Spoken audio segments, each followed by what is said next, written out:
Aku selalu percaya bahwa rumah tangga berjalan pada dua kaki, kejujuran dan kesediaan untuk bertumbuh bersama. Aku tidak pernah merasa sanggup berlari cepat, tetapi aku terbiasa berjalan jauh. Pagi-pagi buta aku berangkat sebagai teknisi kontrak, menumpang motor tuaku yang suara knalpotnya pelan tapi serak, menyusuri gang yang masih basah oleh sisa hujan semalam. Hidup kami sederhana dan, bagiku, cukup. Ada kontrakan kecil yang bersih, rak buku yang kuisi dengan manual servis dan beberapa novel murah, serta dapur mungil yang setiap pekan ku coba benahi agar terlihat rapi. Aku tidak pernah punya ambisi berkilau. Yang kupunya hanyalah kemauan untuk belajar dan rasa syukur, karena bisa pulang ke rumah yang terasa damai. Perlahan, damai itu menjadi hal yang samar. Istriku, yang dulu kupikir melihat dunia dengan lensa yang sama, mulai memotret kenyataan dengan sorotan lain. Ia bekerja sebagai admin sales di kantor yang jauh lebih rapi, lebih berkilau, dan lebih bising oleh angka-angka. Aku tidak keberatan dengan mimpinya. Siapapun berhak bermimpi setinggi-tingginya. Namun sejak ia pindah ke kantor barunya, ada sesuatu yang berubah arah. Ia belajar cara duduk yang tegak di kursi restoran yang mewah, cara memegang gelas anggur seolah semua mata memperhatikannya, cara memilih kata-kata di media sosial agar terkesan melenting. Di dinding kamar, ia menempel daftar target dalam bentuk papan visi, apartemen tinggi, mobil keluaran terbaru, liburan ke kota yang namanya sulit dieja. Aku membacanya seperti membaca terjemahan dari bahasa yang tidak sepenuhnya kupahami. Semua tampak benar, tetapi rasanya asing. Aku memahami batas-batas kemampuan finansial kami seperti teknisi memahami arsitektur jaringan. Ada bandwidth, ada bottleneck, ada prioritas. Aku bekerja lembur ketika perlu, mengambil proyek sampingan untuk memasang kamera keamanan di kios-kios kecil, dan sesekali memperbaiki laptop tetangga dengan imbalan seadanya. Di sisi lain, kebutuhan kami melebar mengikuti garis papan visi itu. Aku mencoba bertahan di tengah arus tuntutan yang makin deras. Bukan karena takut tenggelam, melainkan karena belum tahu bagaimana membangun perahu yang lebih kokoh. Hari-hari berlalu dalam pola yang baru. Ia sering pulang lebih larut, menyebutnya sebagai bagian dari meeting penting dan pengejaran target kuartal. Aku mengangguk dan menyiapkan makanan yang mudah dihangatkan. Di meja makan, kursinya belakangan lebih sering kosong. Sisa makan malam menjadi bekal sarapan. Aku tidak menanyai terlalu banyak, karena merasa pertanyaan bisa berubah menjadi palu yang memecahkan kaca kepercayaan. Aku ingin percaya, jadi aku memilih diam. Diam bukan tanda setuju, hanya ruang bernapas bagi hati yang sedang bingung. Di antara barang-barang yang tinggal berserakan setelahnya, ada tanda-tanda kecil yang menggoda pikiran. Nota restoran yang tidak kukenal namanya, arsitektur tempat yang terdengar mahal, aroma parfum yang baru, menyengat dan bertahan lama di kain. Telepon genggam yang lebih sering terkunci, notifikasi yang padam sebelum sempat terbaca, dan tawa kecil yang terhenti ketika aku masuk ruangan. Aku menepisnya sebagai paranoia. Orang yang bekerja keras pasti punya lingkaran pergaulan baru, kata batinku. Tapi rasa asing itu tumbuh seperti retakan halus di dinding. Mula-mula hanya garis kecil, lalu pelan-pelan memanjang, hampir tak terdengar, namun terus merayap. Aku menenangkan diri dengan ritme kerja. Aku mengukur ulang kabel yang melilit di plafon, mengaudit konfigurasi router, merapikan label di rak alat, dan menulis catatan-catatan kecil tentang apa yang bisa kuperbaiki besok. Dalam pekerjaan, aku menemukan logika yang tak mengkhianati. Jika ada error, pasti ada sebab.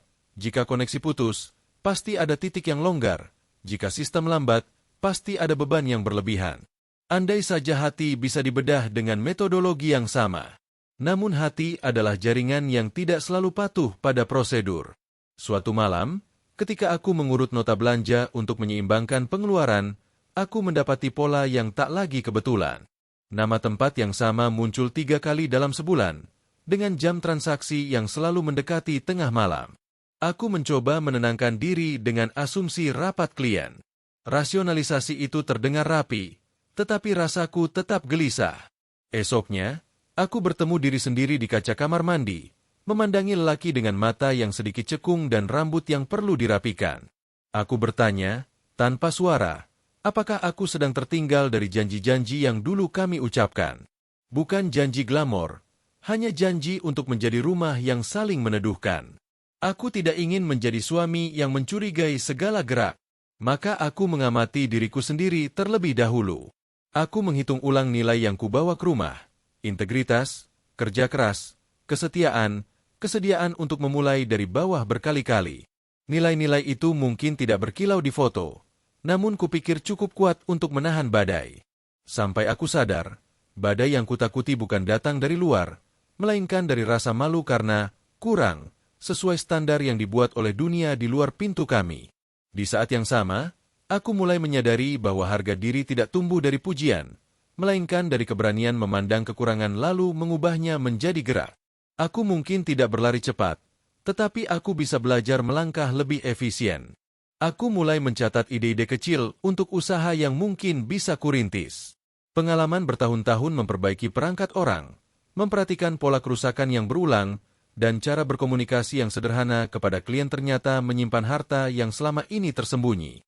Aku menyisihkan sebagian kecil penghasilan untuk membeli alat yang lebih baik, membaca artikel bisnis setelah lelah, dan menonton video pendek tentang orang-orang yang berangkat dari garasi hingga punya bengkel sendiri. Tidak ada yang spektakuler, hanya kebiasaan yang diulang, kecil tapi konsisten. Namun bahkan ketika aku mencoba membangun diriku, rumahku semakin terasa seperti terminal yang ramai. Orang datang dan pergi, jadwal bertabrakan, dan suara pengumuman yang tidak pernah jelas. Aku merindukan percakapan yang dulu mengalir tentang hal-hal remeh, seperti resep baru yang gagal atau tanaman di pot yang tiba-tiba tumbuh cepat. Kini yang tertinggal adalah kesunyian yang menebal, seolah ada musik latar yang sengaja dipelankan agar orang tidak menari. Aku menyapu lantai malam-malam hanya untuk mendengar bunyi gesekan serat pel, membuktikan bahwa ada ritme yang masih bisa kuatur. Di ujung bulan, aku menatap angka-angka di buku catatan. Tidak banyak yang berubah secara drastis, tetapi ada arah yang mulai terlihat. Arah yang tidak bergantung pada siapapun untuk mengizinkan. Arah yang lahir dari keputusan untuk tidak lagi menunggu validasi. Aku tahu aku tidak bisa memaksa siapapun untuk tetap tinggal jika hatinya sudah pergi. Yang bisa kulakukan hanyalah memastikan bahwa ketika badai merobek atap, aku punya tangan yang siap memasang genteng baru, meski sendirian. Malam itu, sebelum tidur, aku menarik selimut dan mencoba menghitung napas. 1 untuk rasa takut, 2 untuk dorongan bangkit, 3 untuk kesediaan memaafkan diriku yang lambat, 4 untuk keberanian belajar dari awal. Aku menutup mata dengan keyakinan yang sederhana. Besok aku akan tetap bangun, menyalakan motor, bekerja dengan rapi, dan menyisihkan tenaga untuk membangun sesuatu milikku sendiri. Entah apapun yang sedang bergerak di belakang punggungku, aku memilih bergerak ke depan. Dan di sanalah aku mulai memahami bahwa jawaban atas perasaan diremehkan tidak pernah berupa kemarahan yang meledak, melainkan kerja yang pelan namun pasti, seperti jaringan yang disusun ulang hingga sinyal kembali jernih. Aku mulai menata ulang caraku melihat hari. Pagi bukan lagi sekadar waktu untuk berangkat kerja, melainkan momen inventarisasi tenang. Apa yang bisa kukendalikan, apa yang harus kurlakan, apa yang pantas kuperjuangkan. Di kalender dinding, kutandai hari-hari ketika istriku pulang larut, bukan untuk menuduh, melainkan untuk mengidentifikasi pola seperti teknisi memeriksa log server. Setiap tanda menjadi catatan kecil yang kuberi konteks, lokasi yang ia sebut, acara yang ia klaim, dan kemungkinan alternatif yang masuk akal. Aku berusaha adil bahkan kepada rasa curiga yang menggerogoti, karena ku tahu rasa curiga yang dibiarkan tanpa disiplin dapat berubah menjadi monster yang memakan apa saja di depannya, termasuk kewarasan. Rasanya dunia sengaja memberi jeda yang pas untuk membuatku ragu pada diriku sendiri. Saat aku merasa kuat, ada pesan yang muncul di benak tentang kemungkinan besar aku hanya berlebihan. Saat aku mencoba santai, ada bukti kecil yang menyenggol dari balik tumpukan pakaian. Struk pembayaran dari restoran di kawasan bisnis yang tidak pernah kami datangi berdua, jam transaksi yang selalu mendekati tengah malam, dan total yang seolah menegaskan adanya 2 porsi yang tidak kubaca di tempat. Aku belajar membiarkan rasa perih itu lewat seperti ombak melewati batu, menabrak, menyisakan busa, kemudian surut. Di sela-sela itu, aku tetap bekerja, tetap menyusun rencana, tetap menjaga sikap agar tidak berubah menjadi orang yang asing bagi diriku sendiri. Perubahan suasana di rumah terasa seperti transisi musim yang tidak diumumkan. Ada udara dingin yang menyelinap lewat celah jendela emosi kami.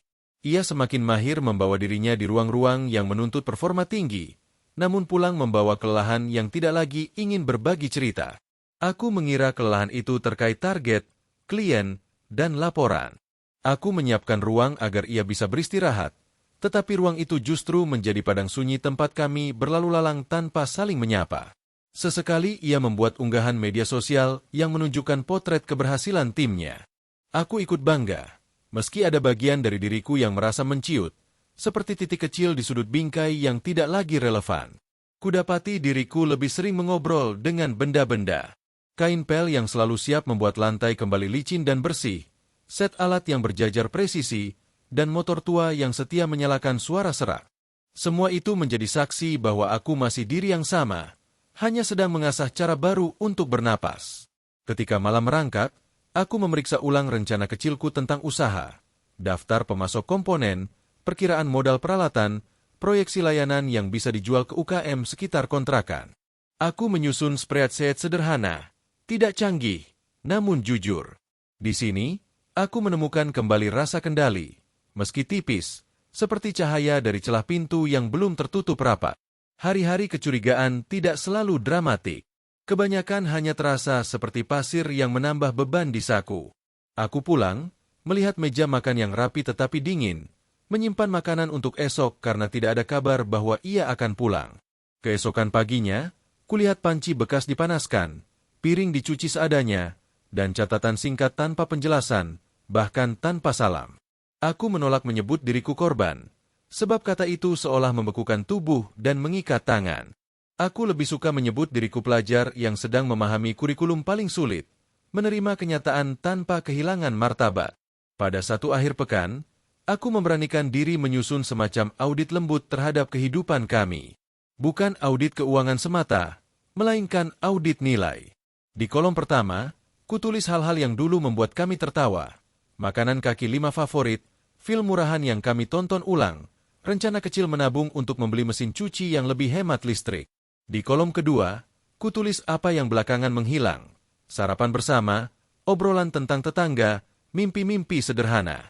Di kolom ketiga, kutulis apa yang kini mengisi ruang, jadwal rapat, foto-foto dari acara kantor, reputasi yang ingin dijaga. Aku menatap tiga kolom itu lama sekali, lalu menarik kesimpulan yang tidak ingin kuakui. Kami sedang berdiri di dua landasan yang makin menjauh, dan tidak ada kereta antar terminal yang siap menjemput. Meski begitu, aku tidak ingin menghukum siapapun hanya dengan prasangka. Maka aku menahan diri untuk tidak melakukan tindakan yang akan kusesali. Aku tidak membongkar telepon, tidak mengikuti, tidak memprovokasi. Aku memilih cara yang dapat kutanggung akibatnya, memperkuat pondasi diriku. Aku mulai menata jam tidur, menyeimbangkan makanan sederhana agar tubuh tidak ketinggalan dari ambisi pikiran, dan melatih fokus dengan pekerjaan yang menuntut ketelitian. Aku percaya, jika aku ingin keluar dari kabut, aku harus menyalakan lampu dari dalam, bukan mengutuk gelapnya malam. Pada suatu sore, ketika aku sedang memperbaiki laptop lama milik tetangga, aku menemukan kembali sensasi yang sempat hilang. Kepuasan melihat sesuatu kembali berfungsi. Bagian kecil yang dibersihkan, konektor yang ditekan dengan tepat, pasta termal yang diganti, kipas yang tidak lagi merintih, sistem yang kembali hidup dengan suhu yang waras. Aku membayangkan diriku sendiri sebagai mesin yang membutuhkan servis menyeluruh. Mungkin bukan tenagaku yang salah, melainkan manajemen panas emosiku yang berantakan. Dari analogi itu, aku belajar untuk tidak meletakkan semua beban di satu titik. Aku butuh ventilasi, butuh jeda, butuh aliran kerja yang lebih pintar. Sementara itu, pola di kalender semakin jelas. Hari-hari tertentu selalu berulang sebagai malam pulang larut. Nama lokasi yang sama sesekali terucap sambil lalu, seolah tidak penting. Aku mengaitkannya dengan berita acara kantor yang bisa kubaca dari unggahan publik, peluncuran produk, perayaan target, atau pertemuan klien. Sekilas semuanya masuk akal. Tetapi ada nada sumbang yang tidak menyatu dengan melodi. Aku tidak memaksakan diri untuk segera menyimpulkan, namun di dalam dada ada ruang kecil yang mulai menyiapkan diri untuk menerima kebenaran, apapun bentuknya. Dalam keheningan yang panjang, aku akhirnya memahami bahwa gas terburuk bukan yang mudah terbakar, melainkan yang tidak berbau dan tak terlihat, diam-diam mengisi ruangan sampai seseorang pingsan. Begitu pula perasaan disalahkan atas kegelisahan yang sejak awal tidak diciptakan olehku. Aku dianggap terlalu sensitif, padahal hanya berusaha jujur terhadap sinyal-sinyal yang tubuhku tangkap. Kesadaran itu bukan ledakan, melainkan klik halus yang mengubah posisi kunci. Sejak saat itu, aku berhenti bertanya mengapa aku merasa begini, dan mulai bertanya apa yang bisa kulakukan hari ini agar tetap jadi orang yang ingin kuajak hidup jangka panjang. Aku memutuskan satu hal, apapun yang akan terbuka nantinya, aku ingin bertemu kebenaran dalam kondisi terbaikku. Tidak dalam keadaan meledak, tidak sambil kehilangan arah, tidak sambil menabrak orang yang tidak bersalah. Maka aku melanjutkan rutinitas perbaikan diriku, menambah pengetahuan bisnis tiap malam, dan merapikan catatan rencana usaha yang semula tampak seperti coretan, kini mulai menyerupai peta. Jika pada akhirnya aku harus kehilangan sesuatu, setidaknya aku tidak kehilangan diriku sendiri. Dan bila pada waktunya kebenaran datang, aku akan menyambutnya dengan kepala tegak, karena aku sudah menyiapkan pijakan untuk melangkah ke depan tanpa perlu menengok ke belakang terlalu lama. Aku memasuki tahap ketika rasa curiga berhenti menjadi kabut dan berubah menjadi partikel yang bisa kuraba. Aku tidak lagi menghitung perasaan. Aku mulai menghitung fakta. Caranya tidak heroik. Aku hanya menata jejak kecil yang tercecer dan menautkannya satu persatu seperti teknisi mengecek kabel yang tersamar di balik plafon. Aku menyalin ulang tanggal pada struk restoran yang berulang, menandainya di kalender, lalu mencocokkannya dengan unggahan publik yang bisa diakses siapa saja tentang kegiatan kantor tempat ia bekerja. Peluncuran produk, rapat klien, perayaan kuartal, beberapa nama tempat konsisten muncul beriringan dengan jam pulang larut. Ada catatan parkir yang tidak pernah kulihat sebelumnya terselip di dompet kain. Ada potongan voucher yang hanya bisa diperoleh dari restoran tertentu. Aku tidak menilai lebih dulu. Aku hanya menyusunnya di atas meja, dalam garis waktu yang jernih. Sejak itu, rumah kami menjadi semacam laboratorium sunyi. Aku menahan diri dari perilaku invasif dan membiarkan kebenaran mendekat dengan caranya sendiri. Aku menyadari bahwa jika aku melanggar batas, aku akan kehilangan kendali atas diriku sebelum mendapatkan apapun. Dalam jeda-jeda itu, aku menyesap teh yang mendingin, menuntaskan pekerjaan, lalu membuka catatan berisi rencana usaha yang dulu hanya kubayangkan di sela lelah. Anehnya, ketelitian yang kubangun untuk mengurai kecurigaan justru menular ke keinginanku menyiapkan hidup yang berbeda. Dua proses berjalan paralel, mengumpulkan bukti dan mempertebal pondasi. Suatu sore, ketika aku membersihkan file di ponselku sendiri, sebuah pesan suara masuk ke nomorku dari kontak yang sama-sama kami kenal. Suara yang terdengar bukan suaraku, bukan juga pesan untukku. Kalimat pendek dengan nada intim, ucapan terima kasih yang biasanya disimpan untuk ruang yang jauh dari publik, lalu janji bertemu esok hari. Aku tidak perlu menjadi penyelidik untuk mengerti kemana pesan itu seharusnya sampai. Rasanya seperti mendengar bunyi retak terakhir pada kaca yang sejak lama sudah penuh garis rambut. Suara itu tidak memekakan telinga, tetapi menghentikan langkah. Aku duduk lama tanpa menyalakan lampu, mencoba menerima bahwa perasaanku bukan sedang mengarang cerita. Aku tidak menangis, tidak marah, tidak menulis pesan panjang. Aku hanya menghela napas sampai paru-paruku terasa lega, lalu menamai momen itu sebagai akhir dari bab abu-abu. Malam itu aku melakukan hal-hal yang bisa kulakukan tanpa merusak siapapun. Aku melipat beberapa potong baju, memasukkannya ke tas ransel lama, menambahkan alat mandi, dan membawa buku catatan kecil yang belakangan menjadi teman paling setia. Aku mengetuk pintu kos teman lama dan meminjam sudut kasur untuk beberapa malam. Aku menjelaskan secukupnya, tanpa menjelekkan siapapun, karena aku menyadari bahwa seseorang bisa gagal memegang janji tanpa perlu aku mengubah diriku menjadi hakim. Di ruang sempit itu, aku mendengar detak jam dinding yang lebih jelas dari biasanya, seolah waktu akhirnya kembali ke ritme yang bisa kutangkap. Di tempat yang asing namun aman itu, aku tidak menulis daftar dendam. Aku menulis daftar target baru. Aku menginventaris alat yang kubutuhkan jika benar-benar memulai jasa servis dan permajaan perangkat, obeng presisi, multimeter yang andal, stok pasta termal, cleaner, kabel, dan perangkat uji. Aku menghitung modal minimum yang realistis, bukan daftar belanja hayal yang dibuat untuk pamer. Aku menulis kemungkinan layanan berjenjang dari yang paling sederhana hingga kontrak pemeliharaan untuk usaha kecil, dari membersihkan debu dan mengganti pasta termal, sampai pengaturan jaringan untuk kafe dan kantor rumahan. Aku menyusun struktur harga yang tidak menipu, dengan margin yang cukup untuk bertahan tanpa membuat pelanggan merasa diperas. Di halaman berikutnya, aku menggambar peta kawasan sekitar yang potensial.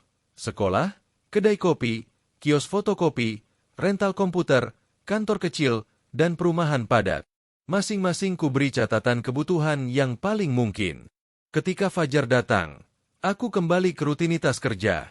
Tidak ada yang tahu bahwa aku baru saja memutuskan sesuatu yang besar. Aku tetap menyelesaikan tugas-tugas teknis, menjawab panggilan pelanggan, dan mengantar perangkat yang telah selesai dikerjakan. Bedanya, kini setiap pergerakan kecilku mengarah pada tujuan baru. Aku mulai menyisihkan sebagian penghasilan dengan disiplin yang berbeda. Aku menolak mengutuk masa lalu, karena masa lalu juga yang mengajarkanku cara memegang obeng dengan benar dan cara bersikap saat orang lain panik. Aku belajar mengemas sakit hati sebagai energi potensial, bukan bom waktu. Di hari ketiga di kos, aku pulang ke kontrakan untuk membereskan beberapa urusan. Rumah itu terasa seperti panggung setelah pertunjukan panjang. Hening, bersih, tetapi didominasi bekas cahaya lampu yang masih menggantung di udara. Aku tidak mencari-cari lagi. Aku hanya mengambil dokumen penting, menutup tagihan, dan meninggalkan catatan tentang barang yang akan segera kuambil. Aku tidak menulis alasan. Aku percaya siapapun yang ingin jujur pada dirinya sendiri tidak butuh penjelasan panjang. Di halaman wajahku yang memantul di cermin, ada garis tegas yang baru, garis keputusan. Anehnya, kebenaran yang menyakitkan justru memudahkan langkah-langkah praktis. Tanpa harus menghabiskan tenaga untuk membantah batin sendiri, fokusku bertambah. Aku mulai menata cara kerja yang akan kupakai jika usahaku berjalan. Aku menyiapkan template nota, memperbaiki tata letak meja kerja di kos teman agar efisien, dan merapikan portofolio foto sebelum sesudah untuk kebutuhan promosi. Aku membuat daftar materi konten singkat yang bisa kubagikan di media sosial, tip perawatan sederhana, cara membersihkan kipas, tanda-tanda perangkat butuh servis. Aku tidak ingin tampil sebagai ahli serba tahu. Aku ingin hadir sebagai tetangga yang bisa dipercaya. Beberapa malam berikutnya, aku menuliskan prinsip yang ingin kujadikan pagar agar jalan yang kupilih tidak melenceng. Aku menulis bahwa aku tidak akan menggunakan kisah pribadiku sebagai umpan empati untuk menjual jasa. Aku menulis bahwa aku tidak akan mempermalukan orang lain demi mengangkat namaku. Aku menulis bahwa kesuksesan yang kukejar bukan kursi balas dendam, melainkan ruang kerja yang terang, tempat orang bisa menitipkan perangkat mereka dengan tenang dan pulang dengan senyum.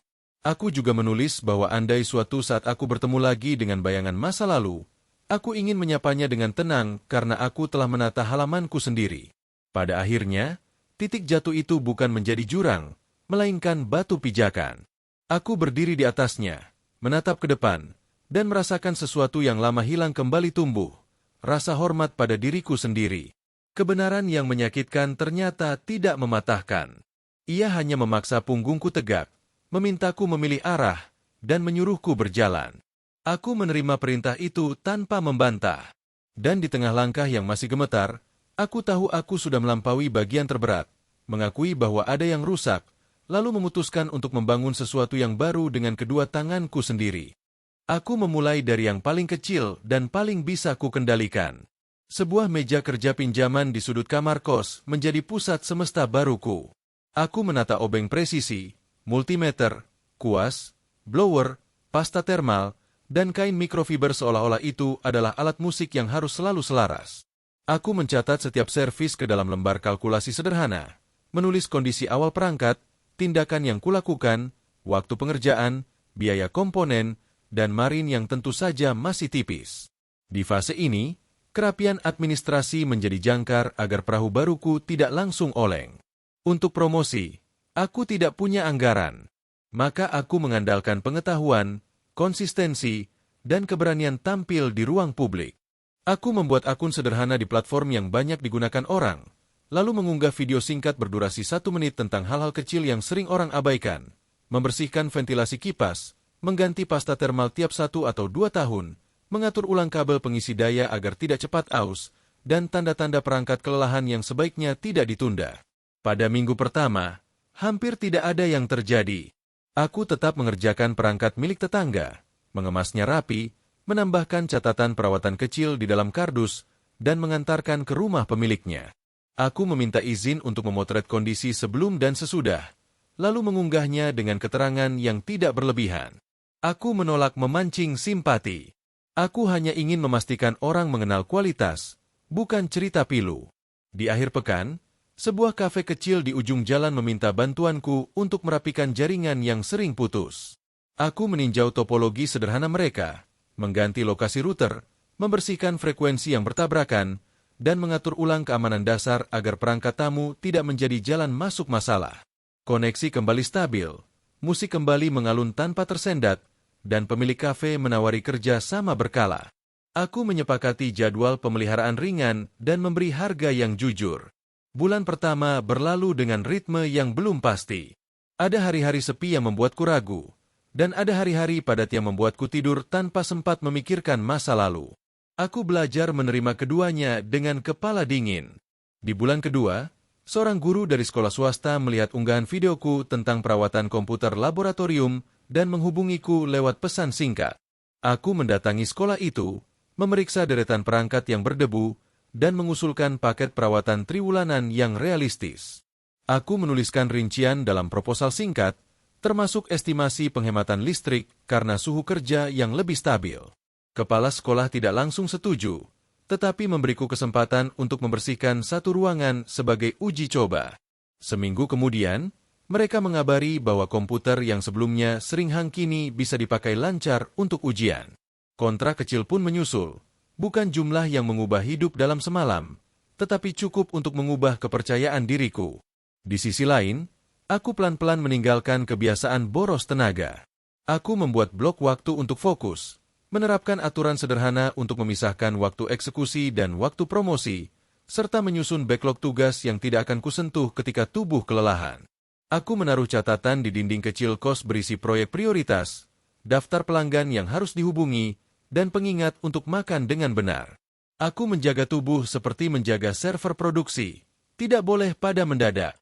Aku mematikan notifikasi yang tidak relevan dan memutuskan hanya memeriksa pesan 2 kali sehari agar fokus tidak tercabik. Kedisiplinan itu tidak membuatku kaku, justru memberiku ruang bernapas untuk kreatif. Memasuki bulan ketiga, arus kas mulai terbaca. Ia masih rapuh, tetapi arahnya tidak lagi acak. Aku memberanikan diri menambah stok komponen yang paling sering dibutuhkan untuk memangkas waktu tunggu pelanggan. Aku menjalin hubungan dengan 2 pemasok yang konsisten, memilih kualitas di atas harga termurah agar reputasi tidak tergerus oleh komponen abal-abal. Aku menerapkan kebijakan garansi sederhana untuk servis dan menjelaskannya secara tertulis kepada pelanggan. Banyak keputusan terlihat kecil, namun aku tahu disinilah pondasi dibangun. Aku belajar bahwa bisnis bukan tentang trik besar, melainkan tentang akumulasi keputusan kecil yang benar. Di bulan keempat, kafe pertamaku mereferensikan namaku kepada 2 kafe lain yang sedang membuka cabang. Aku diminta menata jaringan, kamera, dan sistem cadangan listrik sederhana agar operasional tidak terganggu. Aku meninjau layout masing-masing tempat, menandai titik lemah, dan mengusulkan rancangan yang efisien. Pemilik kafe terkejut melihatku datang dengan rencana yang rapi dan biaya yang dapat dipertanggungjawabkan. Aku tidak menakut-nakuti mereka dengan istilah teknis. Aku mengubahnya menjadi bahasa yang dapat mereka ukur, kestabilan musik untuk pelanggan, kecepatan transaksi kasir, dan keamanan data penjualan. Setelah 2 proyek itu selesai, aku menutup laptop dengan rasa lega yang lama tidak aku rasakan. Perasaan telah berguna, bukan hanya bagi diri sendiri, tetapi bagi orang lain yang hidupnya tergantung pada sistem yang bekerja tanpa drama. Penghasilan bertambah, bukan karena keajaiban, melainkan karena pola yang kumatangkan. Aku menampilkan testimoni tertulis dari pelanggan yang mengizinkan namanya disebut dan tetap menghindari sensasi. Aku mengubah sudut kamar kos menjadi ruang kerja yang lebih teratur dengan rak modul plastik, label warna, dan papan tulis kecil. Aku menyiapkan sop pembukaan proyek, daftar periksa penutupan, dan template pesan tindak lanjut pasca servis agar pelanggan merasa diperhatikan. Di setiap sentuhan, aku menanamkan satu prinsip yang selalu kuingat. Transparansi lebih mahal di awal, tetapi lebih murah di jangka panjang. Bulan ke-6 datang bersama keputusan besar. Aku menandatangani sewa ruko kecil di pinggir jalan yang padat pejalan kaki. Ruko itu tidak cantik, tetapi punya tulang yang kuat dan ventilasi yang cukup baik. Aku menggimkan dinding, memperbaiki pencahayaan, mengecat dengan warna netral, dan menaruh meja resepsionis kecil yang kubuat dari papan bekas. Aku mencetak spanduk sederhana, memasang etalase komponen dasar, dan menempelkan poster edukasi tentang etika penggunaan perangkat. Ketika pintu kaca pertama kali dibuka untuk umum, aku berdiri beberapa detik lebih lama di ambang, menatap jalan, dan mengucap syukur dalam hati. Bukan karena dendam terbayar, melainkan karena diriku yang kemarin menolak runtuh. Ruko membawa dinamika baru. Pelanggan datang tanpa janji, membawa masalah yang kadang sederhana dan kadang menantang. Seorang pemilik studio kecil meminta bantuan merapikan penyimpanan data yang berantakan. Seorang pekerja lepas datang dengan laptop yang kehilangan kecepatan karena ruang penyimpanan yang tersisa tinggal serpihan. Seorang mahasiswa kehilangan file skripsi karena perangkat eksternal tidak terbaca. Setiap kasus memberiku kesempatan untuk memperdalam pengetahuan. Setiap solusi menjadi batu bata tambahan untuk tembok kepercayaan. Aku mulai merekrut satu asisten teknisi dengan bayaran yang jujur dan rencana pelatihan yang jelas. Aku tidak ingin membangun tempat kerja yang hanya memeras tenaga. Aku ingin membangun tim yang bisa bangga menyebut namanya. Di bulan ke-9, namaku mulai beredar di grup komunitas lingkungan. Aku menerima beberapa permintaan kontrak pemeliharaan ringan dari kantor kecil dan koperasi. Dokumen penawaranku menjadi lebih rapi, alur komunikasi lebih tenang, dan kemampuan menyampaikan batasan teknis lebih dewasa. Aku mencatat kegagalan kecil yang kadang terjadi, mengakuinya tanpa alasan, dan memperbaiki proses agar tidak terulang.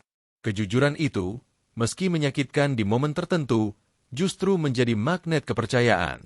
Orang datang bukan hanya karena aku bisa memperbaiki perangkat, tetapi karena mereka tahu aku tidak akan menutupi risiko atau menjual janji kosong. Pada putaran tahun pertama, hari terasa seperti garis lurus yang akhirnya bertemu dengan lingkar niat.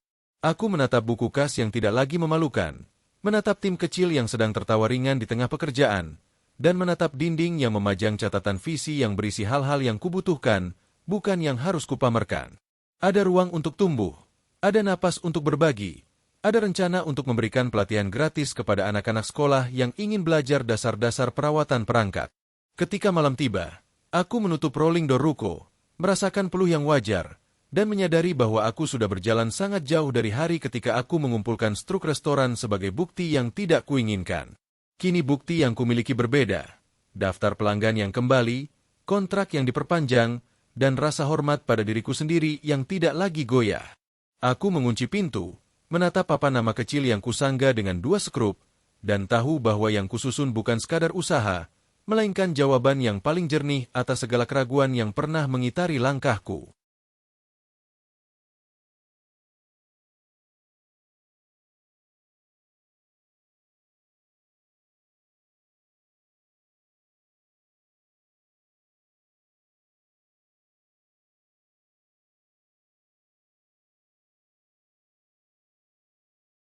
Hari peresmian cabang kedua datang seperti fajar yang lama kutunggu. Sejak dini hari, ruko sudah penuh dengan ritme persiapan. Kabel dirapikan, spanduk direntang, meja demo perangkat disusun dalam jalur yang mengalir, serta papan kecil bertuliskan jadwal layanan gratis hari itu diposisikan di dekat pintu masuk. Tim kecilku bergerak tanpa banyak instruksi karena semua telah berlatih beberapa hari sebelumnya. Aku memeriksa koneksi jaringan, meninjau ulang daftar tamu, dan memastikan dokumentasi berjalan untuk kebutuhan publikasi. Tidak ada kemewahan yang berlebihan, hanya ruang yang terang, alat yang bersih, dan wajah-wajah yang percaya diri. Rasanya seperti menata napas sebelum lari jarak jauh. Bukan tentang glamor, melainkan tentang konsistensi yang akhirnya tampak di mata orang lain. Waktu berjalan dengan kecepatan yang unik. Setiap menit terasa penuh, namun tidak ada yang terlewat. Pelanggan awal datang membawa ucapan sederhana dan senyum yang hangat. Media lokal menurunkan kamera portabelnya, meminta rekaman potongan suasana, dan sesekali menyorot papan informasi yang menjelaskan layanan perawatan berkala secara mudah dipahami. Aku memandang dari balik meja resepsionis, memperhatikan bagaimana semua unsur kecil yang dulu kususun di kamar kos kini berdiri sejajar dan saling menopang. Ada rasa lega yang sulit didefinisikan, semacam konfirmasi diam bahwa pilihan-pilihan kecil selama berbulan-bulan tidak mengarah ke jalan buntu. Di tengah keramaian yang tertata, Masa lalu datang menyeberang seperti bayangan panjang ketika matahari bergeser. Aku melihat dua sosok memasuki ruangan dengan langkah yang yakin. Keduanya dikenali banyak orang di lingkaran pemasaran kota ini. Kehadiran mereka menimbulkan denyut kecil di kepala, bukan karena terkejut, melainkan karena sebuah persamaan akhirnya menyajikan hasil yang sudah lama terbaca. Aku berdiri tegak, menata ekspresi agar tetap netral, dan mengarahkan fokus kembali ke acara. Tim lanjutkan demonstrasi singkat tentang perawatan kipas dan pengelolaan suhu kerja. Musik latar yang tenang menjaga ruangan tetap bersahabat.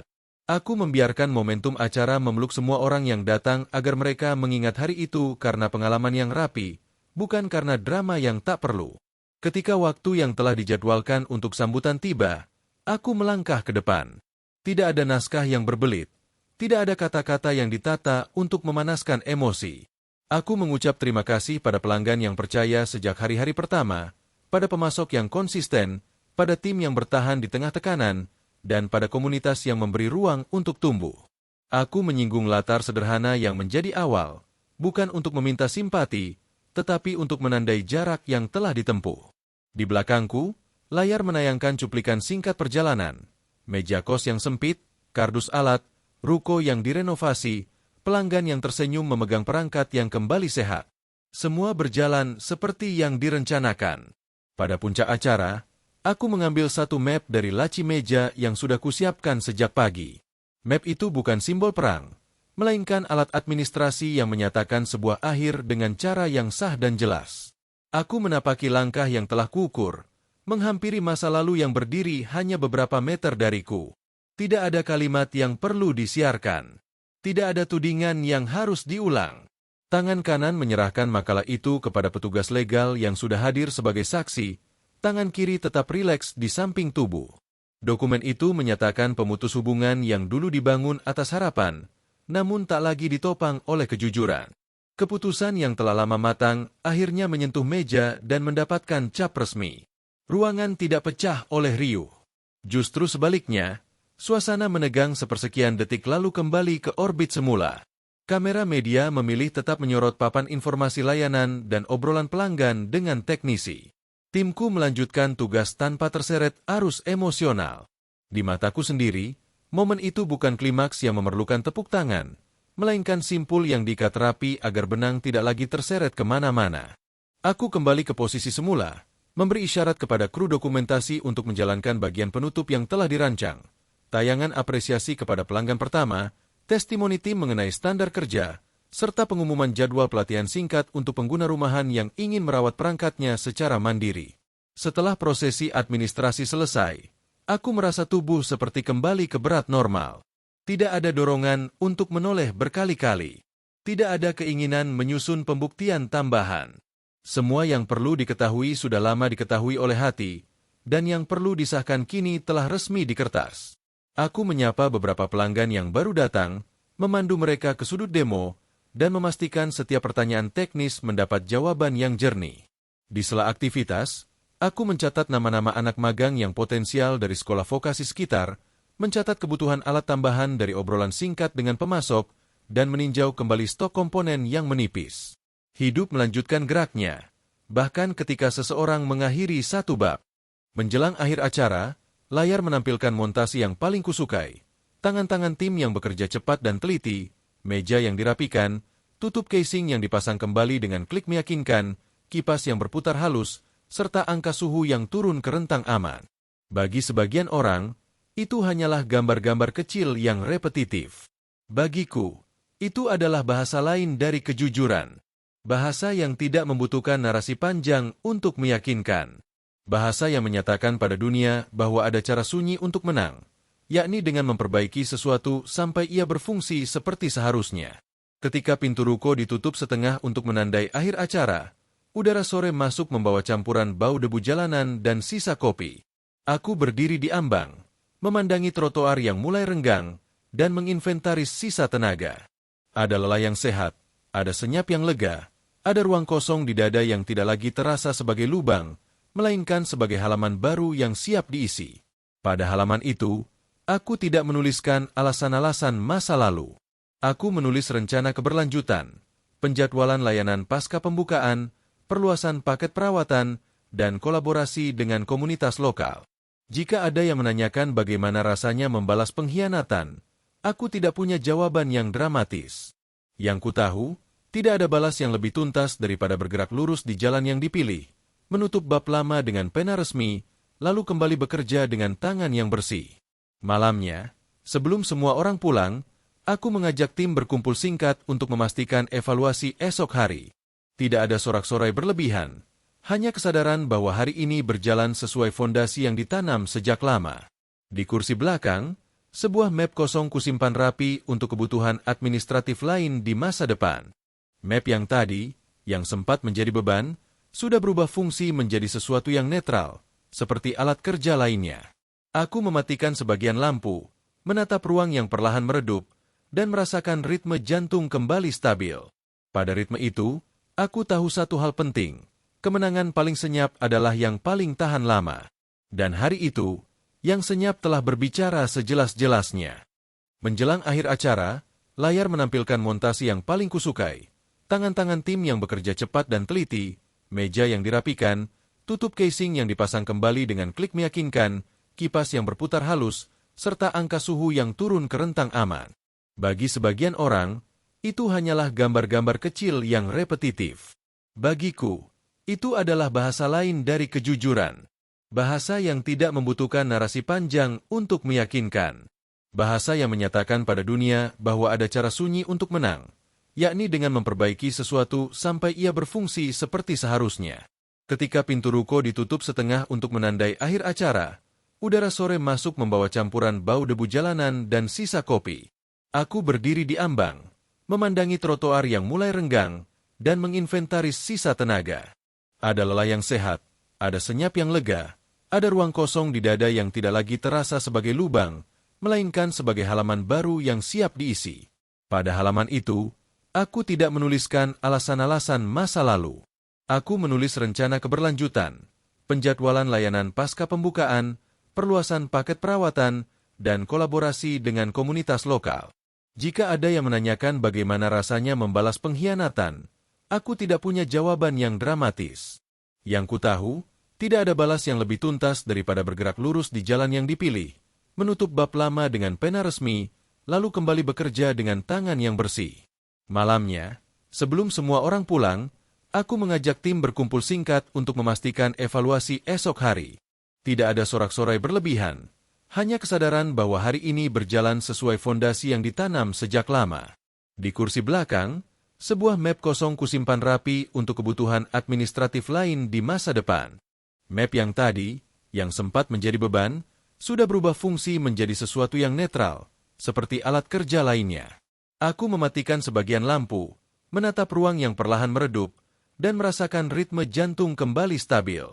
Pada ritme itu, aku tahu satu hal penting. Kemenangan paling senyap adalah yang paling tahan lama. Dan hari itu, yang senyap telah berbicara sejelas-jelasnya. Sesudah keramaian mereda, hidup memintaku kembali pada rutinitas yang familiar, membuka kunci pagi, menyiapkan meja kerja, menghidupkan komputer kasir, menyalakan lampu yang jatuh seperti garis-garis disiplin di lantai. Rasanya seperti memasuki ruangan yang sama tetapi dengan gravitasi yang berbeda. Keputusan yang kemarin kububuhkan capnya tidak membuat dunia berputar lebih cepat, namun mengembalikan kendali atas jarum kompas yang selama ini bergetar. Aku tidak lagi menghabiskan tenaga untuk menambal kebocoran yang tak terlihat. Kini aku menyalurkan seluruh daya ke arah yang bisa diukur. Ini bukan tentang berlari sekencang-kencangnya, melainkan tentang memastikan setiap langkah menambah jarak yang berarti. Dalam minggu-minggu berikutnya, aku mulai mengerjakan hal yang lama ingin kulakukan, menyusun program belajar kecil untuk anak-anak sekitar. Sederhana saja, kelas akhir pekan selama 2 jam yang mengajarkan pentingnya kebersihan perangkat, cara menyelamatkan data, etika menggunakan internet, dan panduan merawat peralatan sekolah mereka. Aku menyalin modul yang dulu kubuat untuk presentasi internal, menatanya ulang agar bisa dicerna remaja, lalu menambahkan latihan singkat yang menyenangkan. Kelas perdana tidak penuh, namun tatapan 2 anak yang membawa laptop tua dengan stiker mengelupas sudah cukup membuat ruangan terasa terang. Di wajah mereka, aku melihat versi kecil diriku, penasaran, berhati-hati, dan diam-diam bertekad. Setiap akhir pertemuan, Aku menuliskan catatan di buku hadir, apa yang berhasil, apa yang perlu diperbaiki, alat apa yang sering kurang, pertanyaan apa yang muncul berulang. Dari catatan itu, kurikulum kecilku tumbuh dengan sendirinya. Secara paralel, aku memperdalam struktur di dalam usaha. Aku menyusun alur perekrutan magang dari sekolah vokasi, menyiapkan daftar kompetensi minimal, dan menulis standar keselamatan kerja yang tidak bisa dinegosiasi. Aku ingin mengajarkan bahwa ketelitian bukan perkara bakat, melainkan kebiasaan yang diulang sampai menjadi refleks. Setiap anak magang mendapatkan buku catatan proses, bukan sekadar target angka.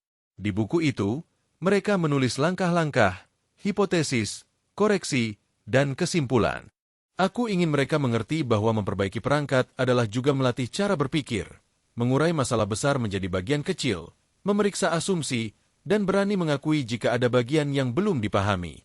Aku juga memperbaiki cara berhubungan dengan pelanggan. Setelah puncak acara, jumlah orang yang datang meningkat, dan bersama itu lahir tantangan baru, menjaga standar ketika beban bertambah. Aku menambahkan sistem antrean yang transparan, menulis estimasi waktu realistis, dan berkomitmen untuk mengabari jika ada keterlambatan sebelum pelanggan bertanya. Rasanya merepotkan di awal, tetapi membuat arus kerja lebih manusiawi. Pada jam istirahat, aku menutup buku kas beberapa menit untuk memeriksa perasaanku sendiri. Apakah aku mulai mengejar angka dan melupakan alasan awal memilih jalan ini? Jika jawabannya mengarah pada ambisi yang serakah, aku menurunkan gas. Jika mengarah pada kenyamanan yang malas, aku menambah tantangan. Aku tidak ingin menjadi korban sukses kecil yang memabukkan. Aku ingin tetap menjadi pekerja yang menghormati proses. Di rumah baruku, sebuah ruang sewa sederhana di atas ruko, aku menjalani malam dengan kesunyian yang jernih. Bukan sunyi yang menakutkan, melainkan sunyi yang memberi tempat bagi pikiran untuk duduk rapi. Di dinding, papan visi tidak lagi penuh gambar barang, tetapi berisi daftar nilai yang ingin kupegang. Jujur pada proses, disiplin pada waktu, adil pada harga, ramah pada kesalahan, dan tegas pada batas. Aku menuliskan rencana 5 tahun tanpa jargon, memperluas layanan keperawatan perangkat sekolah negeri, membangun laboratorium kecil untuk pelatihan teknisi pemula, menyediakan beasiswa alat bagi siswa yang serius ingin belajar, dan menyiapkan dana darurat agar usaha tidak tersandung pada krisis yang tak terduga. Setiap kali aku selesai menulis, aku menempelkan satu lembar kertas kecil di bawahnya. Ingat alasan awal. Kehidupan pribadi, pada akhirnya, menata jalannya sendiri. Beberapa pesan yang dulu menggangguku berhenti datang. Kabar-kabar yang tidak perlu memudar seperti warna pada kain yang sering dicuci.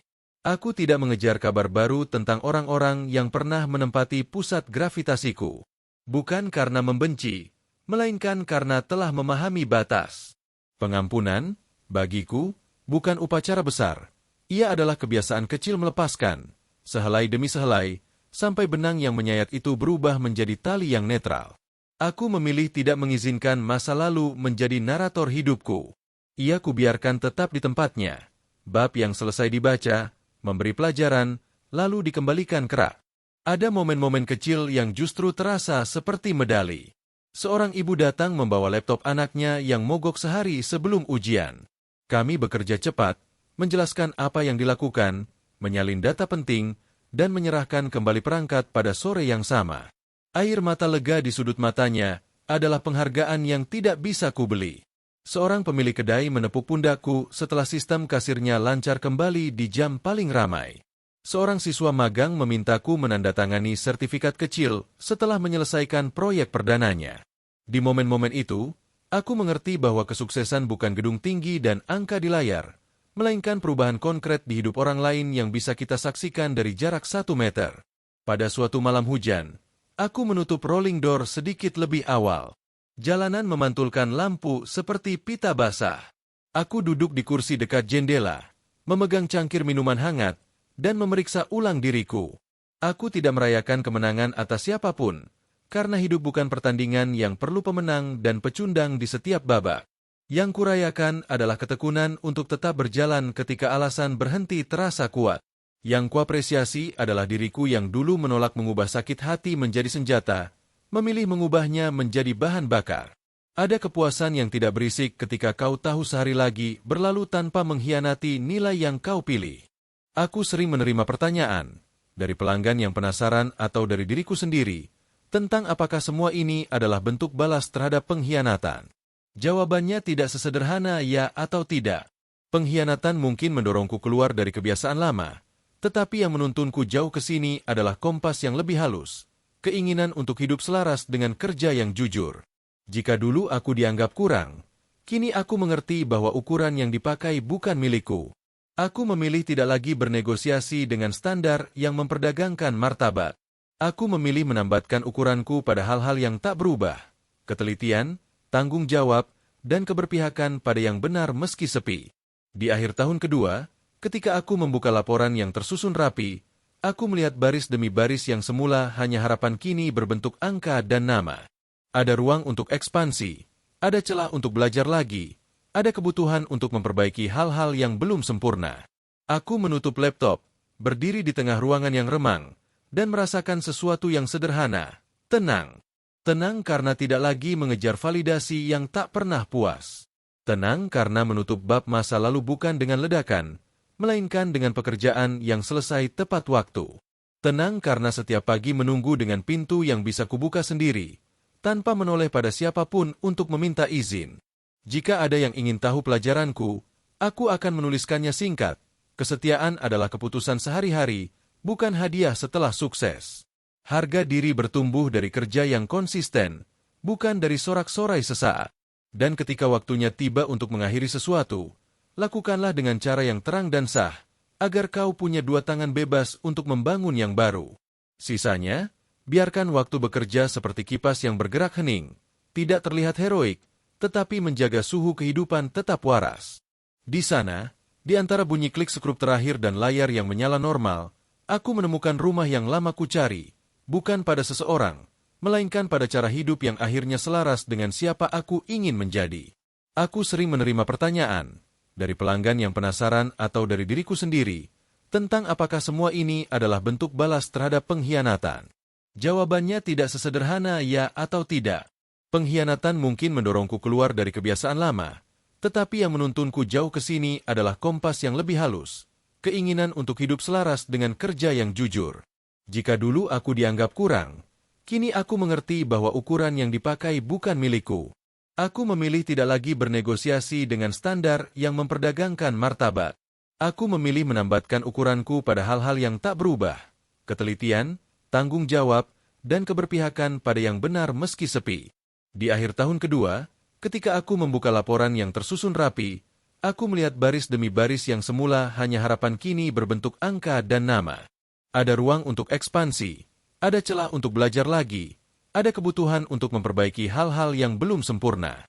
Aku menutup laptop, berdiri di tengah ruangan yang remang, dan merasakan sesuatu yang sederhana, tenang. Tenang karena tidak lagi mengejar validasi yang tak pernah puas. Tenang karena menutup bab masa lalu bukan dengan ledakan, melainkan dengan pekerjaan yang selesai tepat waktu. Tenang karena setiap pagi menunggu dengan pintu yang bisa kubuka sendiri, tanpa menoleh pada siapapun untuk meminta izin. Jika ada yang ingin tahu pelajaranku, aku akan menuliskannya singkat. Kesetiaan adalah keputusan sehari-hari, bukan hadiah setelah sukses. Harga diri bertumbuh dari kerja yang konsisten, bukan dari sorak-sorai sesaat. Dan ketika waktunya tiba untuk mengakhiri sesuatu, lakukanlah dengan cara yang terang dan sah, agar kau punya dua tangan bebas untuk membangun yang baru. Sisanya, biarkan waktu bekerja seperti kipas yang bergerak hening, tidak terlihat heroik, tetapi menjaga suhu kehidupan tetap waras. Di sana, di antara bunyi klik skrup terakhir dan layar yang menyala normal, aku menemukan rumah yang lama kucari, bukan pada seseorang, melainkan pada cara hidup yang akhirnya selaras dengan siapa aku ingin menjadi.